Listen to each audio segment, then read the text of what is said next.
U.S. stocks surged more than 7% today. Very welcome news following Friday's disappointing job numbers as the coronavirus pandemic continues to impact the nation's economy.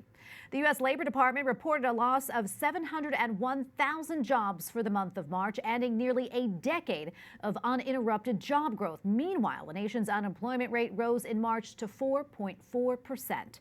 Joining me now by Skype is Jay Richards, Research Assistant Professor at the Bush School of Business at the Catholic University of America. He is also host of Force for Good on EWTN. Jay, welcome back to the show. Good to see you. Good to see you. Thanks for having me. Absolutely.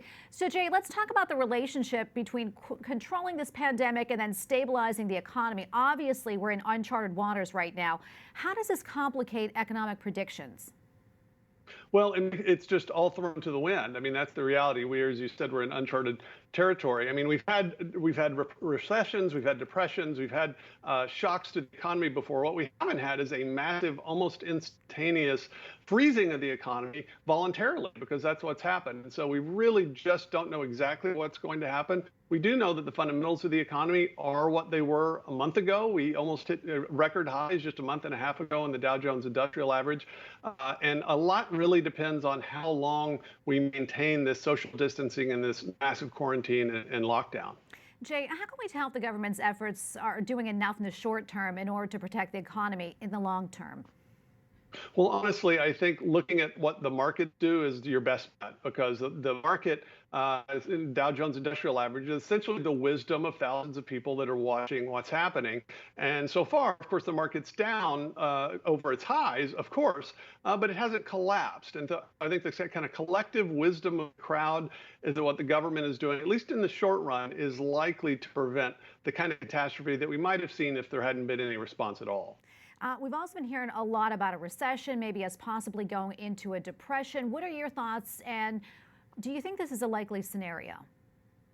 I think recession is highly likely. I mean, the reality is that something like 2/3 of the jobs lost in the last month have been in hospitality and service sectors. Lots and lots of small businesses probably will disappear. That's where the most vulnerable part of the economy is.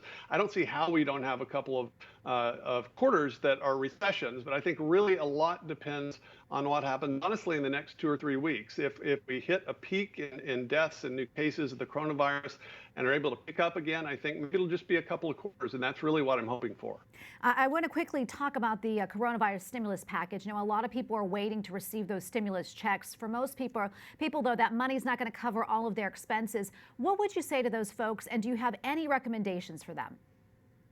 Well, absolutely. I mean, the reality is that for a lot of people, they just immediately lost their job. So getting $1,600 2 months from now is not going to make a big difference. I do know people that are doing odd jobs that are still acceptable, outside work that maybe they've never done. And so I think for people that are really hurting, they're going to have to look for something like that. I do think also local parishes and local communities need to step up. I mean, we all know colleagues, people in our parishes who maybe have jobs that were hit very severely. Some of us, like us, we're not. I'm basically doing the job that I always do. I think we need to focus on the people that we're really close to, either in our parishes or our families, and just step up and help them, because they're going to need some near-term help, I think, to get over this hump. Absolutely, Jay. That's great advice. Thanks so much for joining us. Jay Richards, Research Assistant Professor at the Bush School of Business at the Catholic University of America, and also host of A Force for Good right here on EWTN. Thanks again.